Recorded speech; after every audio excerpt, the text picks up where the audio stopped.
Bonjour Jean-Jacques. Le salon de l'agriculture, eh oui, on parle agriculture, ouvre ses portes ce week-end et je recevrai d'ailleurs Christiane Lambert, la présidente de la FNSEA, vendredi matin.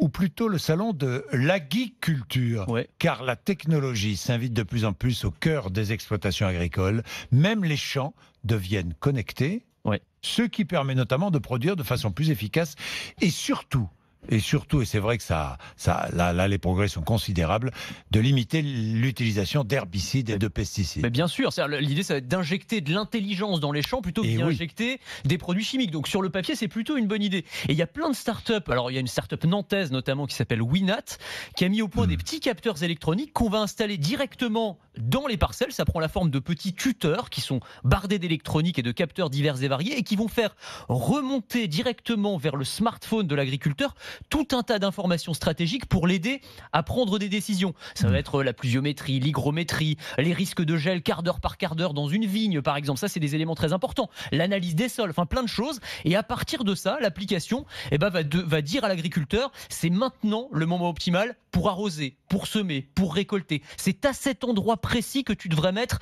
de l'herbicide, du pesticide et en telle quantité. Ça permet évidemment de gagner en efficacité, ça permet d'en utiliser beaucoup moins. Oui, parce que ça coûte une fortune, hein, Exactement. les herbicides et Voilà. les pesticides. Parce qu'on parle beaucoup de l'argument écologique, Oui, mais vous avez raison, il y a un argument économique qui est évidemment. très important Mais pour les évidemment. agriculteurs aussi. Et ça permet aussi d'analyser les nuisibles. Il y a des petites caméras qui vont analyser par exemple les limaces dans une parcelle pour permettre de mieux lutter contre elles. Enfin, il y a plein de choses vraiment qui sont en train de se mettre en place. Et puis d'analyser la nature du sol. Voilà, Où en aussi. est votre sol? C'est ça. Si vous faites pousser des céréales, par exemple, selon la profondeur, enfin bon, non, mais Ouais. c'est très intéressant. Vraiment, les champs deviennent connectés et on voit bien l'intérêt que ça peut avoir en termes de gains de productivité et d'efficacité pour les agriculteurs. Voilà. Bien. Une start-up toulousaine a mis au point des robots autonomes de désherbage qui évitent aux agriculteurs de se casser le dos et d'utiliser des produits chimiques. Bah oui, c'est le gros problème du désherbage aussi, manuel. C'est là qu'on aussi. s'abîme le dos très clairement. Et donc on a des petits robots, un peu comme les robots aspirateurs que vous avez à la maison, mais en beaucoup plus gros et puis capables de se promener dans les champs évidemment.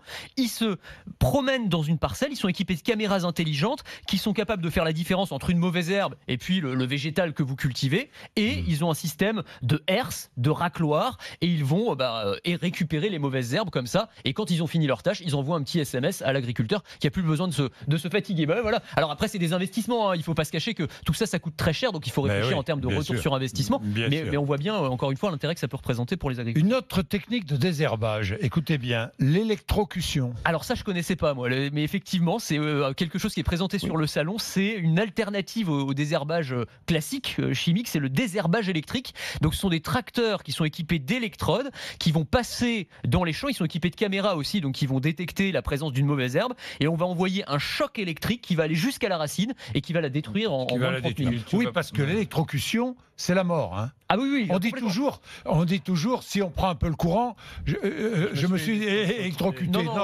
vous n'êtes pas électrocuté. Non. Parce que si vous étiez électrocuté, vous ne seriez plus là pour en parler. C'est ça. Et donc là, les plantes, on parle bien d'électrocution. Pour le coup, ça va jusqu'à la racine et la mauvaise herbe disparaît. Tu vas nous tuer tous les lézards sur ton passage, là, toutes les petites bêtes qui traînent. Là, Normalement, je vous ai dit, il y a des caméras. Normalement, les caméras détectent les mauvaises herbes. Je pense pas que si elles voient un lézard, elles envoient le choc. Je ne pense pas. Ouais, mais enfin, un lézard dans les champs. Oui, il y en a, mais enfin, bon, c'est pas tellement dans les champs qu'on les trouve. Mais enfin, bon, non, il y a d'autres bêtes. Je dis lézard. Oui, mais oui, il n'y a pas de lézard. Ne vous inquiétez pas. Oh là là là. Joli. Vraiment, joli. Non, ça, vraiment.